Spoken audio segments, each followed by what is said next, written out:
The Ice and Fire mod is an exploration mod for Minecraft which adds many mythical creatures, armors, weapons, and structures into your game. I believe it takes some inspiration from the Game of Thrones universe. A lot of the gameplay of this mod is focused around dragons, which can be battled for large amounts of treasure and for rewards. They can also be owned as pets if you're brave enough. In this video, I will be going in depth into every aspect this mod has to offer, including where to find the creatures, how to craft the strongest armors, and how to tame some fantastic pets. This mod has recently been made available on version 1.18 and will hopefully be ported to 1.19 and 1.20 in the near future, with more content currently in development. So, let's begin.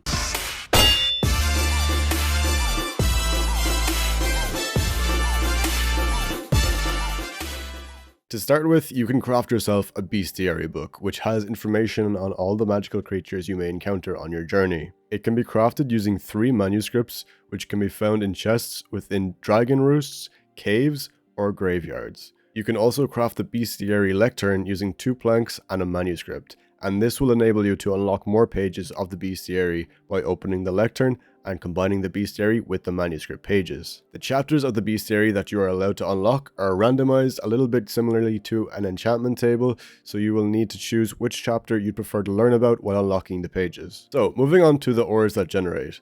Silver is a new ore introduced in this mod which contains magical properties. It generates at the same levels as gold, and it can be used to create tools and armor, and it does extra damage against undead mobs. Copper is one of the newer ores in this mod. It can also be made into armor, tools, and blocks. It's about as good as chainmail, and it's mineable with wooden tools. It is renewable since it drops from Stymphalian birds. As we know, copper was added into vanilla Minecraft recently, and so both the modded and vanilla coppers can both be used interchangeably in crafting recipes. Sapphires are found in ice dragon caves in the form of ore, all around the cave, or also in chests. They are also found in the chests of ice dragon roosts. They are used to craft ice dragon summoning crystals. Amethysts are found in lightning dragon caves in the form of ore, all around the cave or in chests, but also in the chests of lightning dragon roosts. Amethysts are used to craft lightning dragon summoning crystals. Because amethyst was also added into vanilla after this mod was created, the modded and vanilla amethysts can be used interchangeably in crafting recipes. I wanted to take a little moment to talk about snow villages and snow villagers. These mobs and their structures were recently removed from the mod because of the addition of vanilla tundra villages that were added to the game. These villagers were blue and they traded in sapphires as opposed to the usual emeralds that villagers would trade. Okay, so moving on to our first mob and structure of the mod, we have pixies in their pixie villages. Pixies spawn near pixie villages, and these are small villages with tiny mushroom and log hovels that can be found in dark forest biomes. They glow in the dark and emit a colorful dust particle effect. Besides their skin, which is already lightly colored, they come in 5 different colors: pink, purple, blue, green, and yellow. Pixies will drop 0 to 2 pixie dust upon death. They also have a 2.5% chance to drop a pixie wing. With the pixie wings drop, you can combine it with a diamond and a blaze rod and it will grant you a pixie wand. And with this, you can shoot a magic charge that deals 5 damage and makes the target levitate, and it uses pixie dust as its ammunition. Pixies are relatively peaceful and will not attack players in any way, even when they are attacked themselves. However, if a nearby player does not have their crosshair on them, they tend to fly up to them, steal a random stackable item from their inventory, and quickly fly away from them. The stolen item can be retrieved by dealing damage to the pixie. Interacting with a pixie with a jar in your hand will capture her, dropping a jar with the pixie inside. Players can then place this jar, and as soon as the pixie sits down, it will collect pixie dust from her. If the jar is broken, the pixie will be released. Pixies can be befriended with a cake. In order to befriend a pixie, all one has to do is drop a cake near her, and she will eat the treat and become your friend. Befriended pixies will follow the player around constantly and will fly around them when they're not moving. In addition to this, they can be told to sit by interacting with them. Feeding a pixie sugar will heal them, and befriended pixies provide certain positive status effects to the player depending on their color. Pink pixies will apply strength, purple will apply jump boost, blue will apply speed, green will apply luck, and yellow will apply haste. The next passive mob is the Hippocampus. Hippocampi are creatures with the body of a horse and the scales, fins, and tail of a fish. They come in 6 different colors. Hippocampi can be found swimming around in the ocean and deep ocean biomes. Upon death, Hippocampi will drop 1 to 4 shiny scales, and there's also a 2.5% chance that they will drop 1 Hippocampus fin. If you get the Hippocampus fin drop, you can combine it with a stick to craft yourself a Hippocampus slapper, and this weapon will daze and slow its targets. Hippocampi can be tamed with kelp or with sponges. In order to tame a hippocampus, all one has to do is to use their kelp or sponge to attract it, and then feed it as many kelp as it takes before it finally becomes tamed. Tamed hippocampi can be saddled, they can carry chests, and be equipped with armor. Along with this, a hippocampus with a saddle can be made to either wander or sit by interacting with them while holding a stick. When ridden by a player, a hippocampus can swim faster than both boats and sea serpents. Riding a hippocampus allows a player to breathe underwater. 2 hippocampi can be bred in the same manner as other vanilla animals, in this case right-clicking each hippocampus with a prismarine crystal, which will cause them to breed. It takes 1 day for a baby hippocampus to reach adulthood. Hippogryphs are creatures with the body, tail, and back legs of a horse, the head and wings of an eagle, and an eagle's talons as its front feet. They come in 10 different colors, most of which are based on the color patterns of different real-life birds. Hippogryphs often spawn in mountains and in sand biomes, and they will drop 0 to 5 feathers upon death, 0 to 5 pieces of leather upon death, 1 hippogryph egg after being bred with another hippogryph, and they also have a 2.5% chance to drop a hippogryph talon and a 2.5% chance to drop a hippogryph skull. If you obtain the hippogryph talon as a drop, you can combine it with an iron ingot, 2 feathers, and a stick, and it will give you the hippogryph talon sword. And this always slashes its target and it will deal extra damage, and every use of it has a sweeping attack. Hippogryphs are generally neutral and will usually not attack players unless provoked. However, true to their predatory nature, they will target and attack players once they are hungry. As well as this, they will attack farm animals and other passive mobs. When attacking, hippogryphs will usually take a bite out of their prey, which will deal 5 damage with each bite. However, they are also known to rear up to deliver a deadly kick with their powerful talons, inflicting heavy knockback upon their quarry. Hippogryphs can be tamed with rabbit feet. To tame a hippogryph, all one has to do is drop 8 rabbit feet near it, and it will eat the treats and begin to tame by itself. However, if a hippogryph is flying in the air, it is recommended to practice patience and keep track of the hippogryph until it lands. Once it's tamed, it will sit down. Domesticated hippogryphs can be saddled, they can carry chests, and they can be equipped with armor. Along with this, they can be made to wander or sit by interacting with them while holding a stick. 2 hippogryphs can be bred by feeding them rabbit stew, and breeding the 2 hippogryphs will produce an egg. Throwing the egg will hatch it into a baby hippogryph. It takes 1 day for a baby hippogryph to reach adulthood. Amphitheres are large colorful reptiles that possess the general look of a snake with a serpentine physique, a noticeable lack of walking legs, a moderately long neck, a large head with big toothy jaws, and a long tapering tail. However, they also possess many traits derived from tropical birds. They boast massive feathery wings, a crown of feathers adorns the back of their head, their snout ends in a large hooked beak, and their tail ends in a large feathery tail fan. They come in 5 different colors, and they can be found gliding through jungle biomes. Upon death, they will drop 1 to 7 Amphithere feathers, and there's a 2.5% chance they will drop an Amphithere skull. If you combine 2 Amphithere feathers with 2 planks, 4 obsidian, and 1 stick, you can get an Amphithere Macahugatilla. Sorry, I really can't say the name of that properly, but basically this weapon knocks entities up and back and it disables their shields. You can also craft Amphithere arrows, which do apply more knockback, similarly to an Amphithere's wings, if you combine an Amphithere feather in place of a regular feather in the regular arrow recipe. They are neutral and will not attack players unless provoked, and they are relatively skittish, so they will always try to stay away from players, no matter how hard they try to reach them. When attacking, they will take a bite out of their foes, dealing 3.5 hearts of damage. However, they will also rapidly flap their wings in order to create a powerful gust of wind that sends the foe flying. On land, they are fast, but once they are in the air, they are even faster. They will actually protect any villagers they come across, and they will fight off any mob that tries to kill them. Unlike other mobs, taming an Amphithere is a daunting task. First, one must catch up with the Amphithere's quick slithering speed and mount it by interacting with it with an empty hand. If it is found flying, one must knock it out of the sky with a projectile before initiating the chase. Once the Amphithere is mounted, it will repeatedly turn its head over its side to bite its rider in order to tame it, One must survive its bite attacks long enough, or you could also use a shield to nullify any damage while you're on its back. And once you've survived the cluster of attacks from its beak, it will then start to serve its superior, which is you, the rider. Amphitheres can be bred using cookies, and breeding 2 will produce a baby Amphithere. The first hostile mob we'll be looking at is the Siren. Sirens are dangerous coastal seductresses that sit on seaside rocky islands and sing enchanting songs that could potentially spell doom for sailors. Initially, sirens resemble gorgeous, humanoid creatures with the tail of a fish and the head of a beautiful girl. In this form, they are known as mermaids. However, when attacking, they drop their beautiful form, becoming a terrible monstrosity.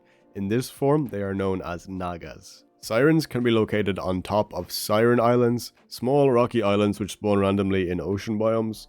Upon death, sirens can drop 1 to 5 shiny scales, 0 to 3 prismarine shards, 1 to 5 prismarine crystals, and they have a 2.5% chance to drop a siren tear. With 7 shiny scales, 1 siren tear, and a dragon bone flute, the siren flute can be crafted, and this weapon will make targets fall in love for 10 seconds. These targets will not attack you while they are in love. If a player gets within sight radius of a siren while it is singing, their screen will turn pink, they will be enveloped by hallucinations of mermaids and hearts, and they will start uncontrollably gravitating towards the siren. Upon successfully luring a player to position 3 blocks away from it, a siren will enter its Naga form, and it will then proceed to jump off of its rocky island and start swimming after the player before attacking. Wearing earplugs can nullify the attracting qualities of the siren songs, allowing a player to pass by without having to worry about being led to their demise. Ghosts are wraithful spirits that haunt their burial places at night and relentlessly harass interlopers. Ghosts can be found in graveyards. These are small gated burial areas which spawn randomly in all biomes. They will rise out of the graveyard soil during the night, and they will spawn when a cursed chest hidden in a small catacomb is opened. Additionally, they can spawn when a player is killed by another player. Upon death, ghosts will drop 0 to 1 pieces of ectoplasm, and they have a 2.5% chance to spawn 1 phantasmal ingot. Only ghosts that spawn from graveyard soil drop these items upon death. Ghosts are able to fly through walls when moving about and chasing foes. As well as this, they are immune to most forms of damage, and only silver weapons and the phantasmal blade can deal damage to them. The phantasmal blade can be crafted using phantasmal ingots. When exposed to broad daylight, ghosts will enter a dormant state, and upon doing so, they will stop glowing and slowly fade into invisibility. They will become immune to all forms of damage, even from silver weapons and the phantasmal blade. However, during the night, they'll become active again. Mausoleums are dark complexes made of impenetrable dreadstone that generate in cold biomes. Their dreadwood doors can only be unlocked with a Gravemaster's key. This can be obtained by killing a Dreadlich. The Dreadlich spawns randomly in snowy tundra biomes at nighttime. All dread mobs will drop 0 to 2 dread shards upon their death.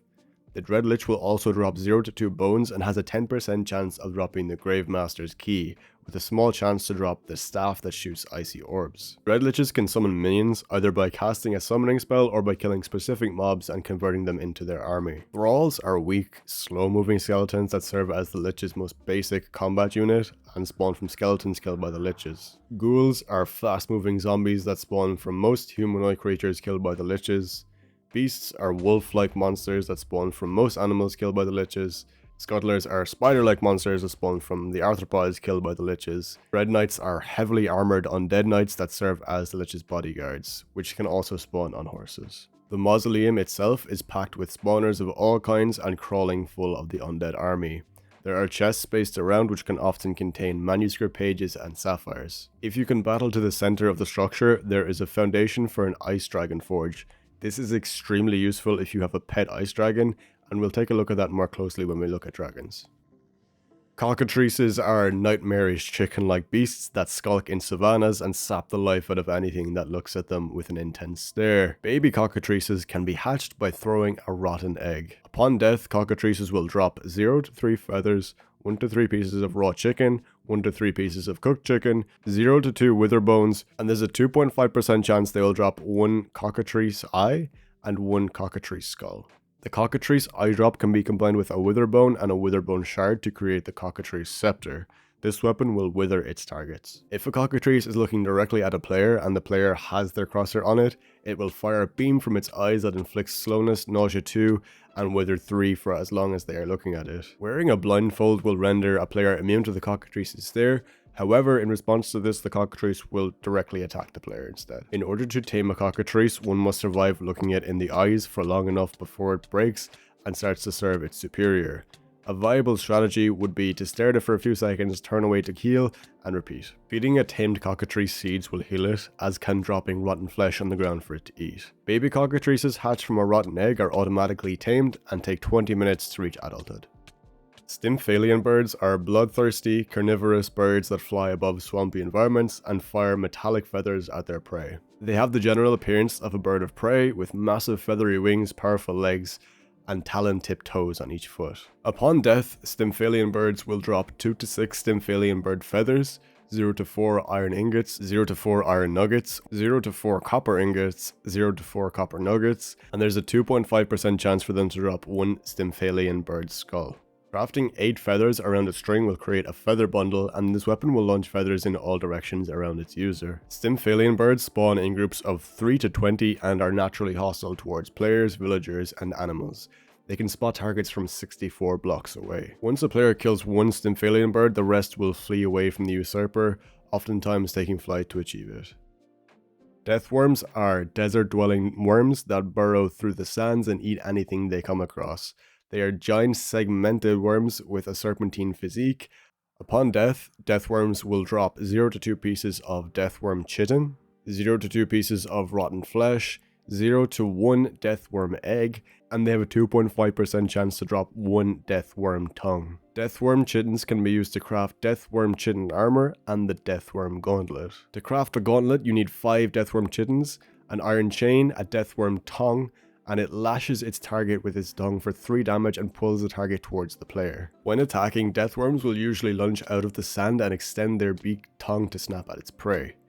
If a block of TNT is dropped near a deathworm, it will eat the TNT and then explode and die a few seconds later. If the player has 2 fishing rods in their hands, one in the offhand, one in the main hand, they will be capable of mounting a deathworm. Myrmex are cantankerous arthropods that dwell in underground hives and maintain an elaborate caste system. They resemble giant insects with hard chitinous armor, 3 pairs of walking legs, a moderate-sized thorax, a moderate-sized head with large yellow eyes, large mandibles, and a large bulbous abdomen ending in a sharp stinger. Myrmex can be located in Myrmex hives, vast labyrinth underground nests that are made of resin and bioluminescence, and they can be found in desert and jungle biomes. They come in 5 different variants. Workers are the laborers of the hive and will often leave the hive to forage for food, harvest leaves for saplings, and more, right before bringing it back to the hive. Soldiers serve as the workers' bodyguards. They follow them around and protect them from any nearby threats. Sentinels serve as the hive's covert operation units and are the deadliest of all of the Myrmex castes. They will stay near the entrance of the hive, assuming an ambush posture and camouflaging with the block that makes up their environment. Once a prey or intruder gets near, it will spring into action and relentlessly attack its target. Royals are the hive's means of reproduction. Upon leaving the hive, they will take to the skies and start flying around in search of a mate. They will not go after any nearby players unless aggravated. Once 2 royals find each other, they will start emitting heart particles and will proceed to quickly fly into each other and fall to the ground and start mating. Once this process is over, one of the royals immediately dies while the other becomes a queen and digs into the ground, spawning a new colony. Queen is the matriarch of the hive, as well as its sole reproductive member. She will usually walk around in the single giant room she inhabits, constantly laying eggs that hatch into larvae. Usually there will only be 1 queen in a hive, and without her, reproduction will stop, and the other members of the hive will stop working as efficiently as they usually do, leaving them vulnerable. And thus, if you kill the queen, the entire colony will crumble. Upon death, Myrmex drop Myrmex chitin, Myrmex resin chunks, and Myrmex stingers. All Myrmex will attack intruders by biting them and poisoning them with their stingers. Reputation is a very important thing when dealing with Myrmex. Since Myrmex are hostile at first, the only action a player can take to raise their reputation within a Myrmex hive is to throw a resin chunk near a worker. If the worker does not already have an item in its mandibles, they will collect the resin and bring it back to the hive, raising the player's reputation by 5. Attacking and or killing a Myrmex will damage your reputation with the hive. If a player manages to reach a reputation of 25, all Myrmex castes in the hive will turn neutral towards them. If a player reaches reputation 50, all Myrmex in the hive will become willing to trade with them. Trading with a Myrmex works much like trading with a villager, as you must give them a certain item to get another in return. However, unlike villagers, which use emeralds as currency, Myrmex will use resin as their currency. If a Myrmex queen is hatched from an egg, she will bond with the player closest to her, and that player will have a permanent reputation of 100 within the hive that she later creates. Trolls are large humanoid monsters with a face that has prominent prognathism, small eyes that glow in the dark, tusks protruding from their lower jaw, and a large protruding nose. They come in 3 different variants: forest, mountain, and frost. They will spawn deep underground in forest, mountain, and snowy tundra biomes. Loot from a troll depends on what kind of troll it is and what weapon it is holding. All trolls will drop troll tusks and troll leather. They also have a 2.5% chance of dropping a troll skull. Along with this, they have a chance to drop the weapon they are holding. And finally, all trolls will drop some stone of any kind. Once a troll sees its target, it will let out a loud roar and come rushing at the player. If a troll encounters an unavoidable obstacle while chasing down a target, it will smash the obstacle to bits with its club. As well as this, the troll's thick hide means that arrows are useless against it. However, if a troll is exposed to direct sunlight, it will turn to stone. Due to this, trolls will never leave caves or any shady areas during the day. Gorgons are mini-bosses that lurk in coastal underground layers and kill anything that looks at them with a petrifying gaze. Gorgons can be located deep down in Gorgon temples. These are gigantic Greek-style crumbling stone temples which spawn randomly in beach biomes. Gorgons will drop 1 Gorgon head upon their death. Gorgon head can be aimed at a target to turn them into stone. If a Gorgon is looking directly at a player and the player has their crosshair on her, her eyes start glowing a bright yellow, her mouth opens to reveal large fangs, the snakes on her head come to life, and she turns that player into stone. Petrified players can be broken with a pickaxe, and they will yield 4 to 5 pieces of cobblestone once broken. A surprising thing to note about the Gorgon is that she can also turn other mobs into stone, as long as she and her target are looking directly at each other. Wearing a blindfold will render a player immune to the Gorgon's gaze. However, in response to this, the Gorgon will become more aggressive and start directly attacking the player.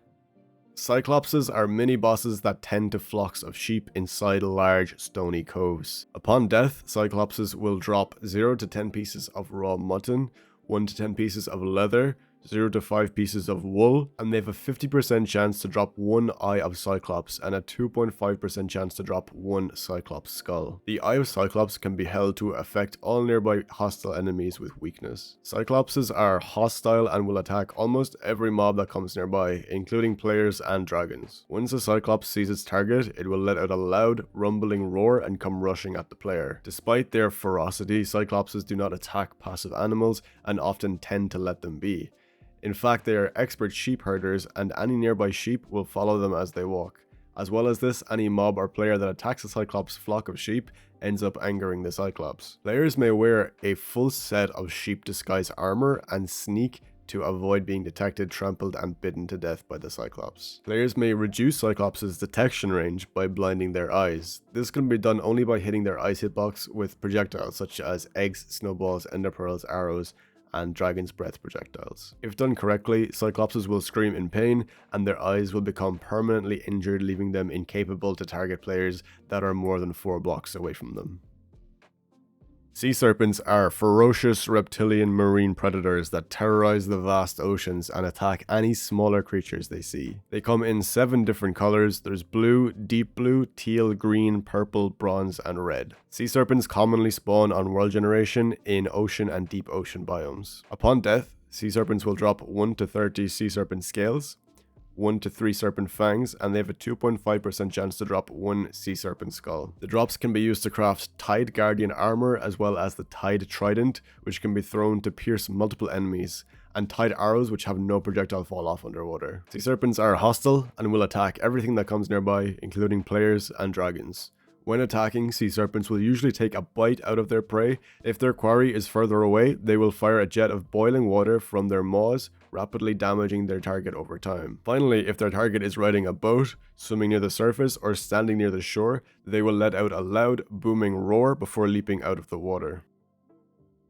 Hydras are mini-bosses known for their deadly venom and the ability to regenerate their severed heads. They initially spawn with 3 heads, but can have anywhere from 2 to as many as 9 heads. They come in 3 colors, green, teal, and red. They can be found in Hydra layers, which are small mounds of dirt without a roof and contain a few chests. These layers will spawn randomly in swamp biomes. Upon defeating a Hydra, it drops various items, including 0 to 5 Hydra fangs, 0 to 4 pieces of rotten flesh, and there's a 10% chance for it to drop 1 Hydra heart, and 2.5% chance to drop 1 Hydra skull. Hydra heart is a rare drop from the Hydra and a legendary weapon. When it's in your hotbar, it gives increasing regeneration based on how injured the holder is. The lower your health is, the greater your regeneration will be. Hydras are hostile and will attack anything nearby, including players and dragons. They use venomous attacks by spewing venom from their mouths, dealing damage and inflicting poison. When damaged, a Hydra can lose a head, but it regenerates 2 more heads after 6 seconds. It can have up to a maximum of 9 heads, and extra heads will boost its attack speed. Fire can prevent the head regeneration. If a Hydra is lit on fire for long enough, it will eventually die. Using a fire dragon steel sword, flamed dragon bone sword, or any fire enchanted weapon is very effective. Once the heads are gone, players can finish it off with a bow or with a melee attack. And finally, we move on to the much anticipated dragons. Dragons are known for their deadly abilities, including flight and their formidable reputation. They have 9 natural attacks, and fully grown they can reach up to 50 blocks in length. Dragons can progress through 5 stages of development. There are 3 variants of dragon. There is the fire dragon, ice dragon, and lightning dragon. All dragons will come in 4 different colors. Fire dragons can come in fiery red, emerald green, gold yellow, and smoky black.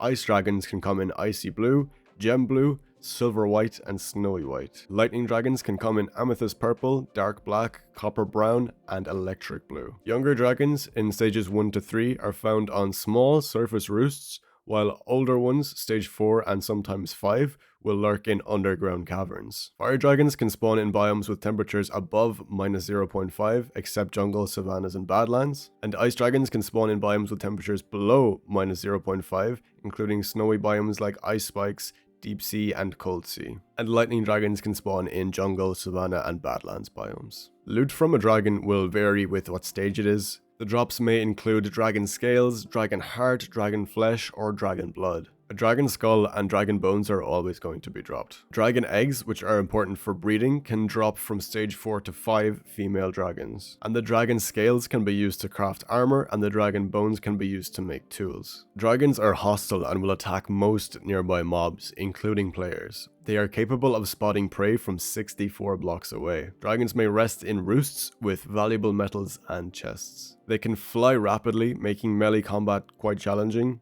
They breathe deadly fire, ice, or lightning depending on the dragon they are, and they have 9 natural attacks including a roar, a bite, their breath, and more. Roars can inflict weakness, and stage 4 plus dragons can inflict weakness too. Different dragon variants will attack each other. For example, fire dragons will attack ice dragons and lightning dragons, so avoid putting them all close together. While dragons can't be tamed dragons are achieved through hatching an egg. Fire dragon eggs must be placed on fire to hatch, ice dragon eggs need to be placed in water for hatching, and lightning dragon eggs must be placed in the rain to start hatching, and a bolt of lightning will strike when they hatch. 2 dragons can be bred if they are opposing genders and stage 4 or higher. Fire dragons can be bred using a fire lily mixture, ice dragons can be bred using a frost lily mixture, and lightning dragons can be bred using a lightning lily mixture. Dragons have an inventory for dragon armor and a banner. They will take 25 days to progress per stage, and 125 days to reach their maximum size. Growth can be accelerated through the use of dragon meal. Baby dragons can be carried on the owner's shoulders until stage 2. Stage 3 plus dragons can be mounted and controlled by the player. Various items like the dragon command staff and dragon horns allow players to interact with and control tamed dragons. The dragon forge is used to make corresponding dragon steel ingots of its type using bottles of dragon blood and iron ingots. A stage 3 plus dragon, when near a complete dragon forge, will automatically breathe its corresponding breath onto the forge and begin the process of making dragon steel ingots. The blocks required are as follows: 1 dragon forge core, 1 dragon forge input, 8 dragon bone blocks, and 17 dragon forge bricks. Once correctly constructed, you may insert iron ingots and the dragon blood. With the newly forged dragon steel ingots, you can then craft armor and weapons. These are the strongest in the mod. And that's all for the Ice and Fire mod showcase. This is a fantastic mod that is guaranteed to spice up your survival experience. The mod can be downloaded down in the description. Thank you so much for watching, and I'll see you in the next video. Take care.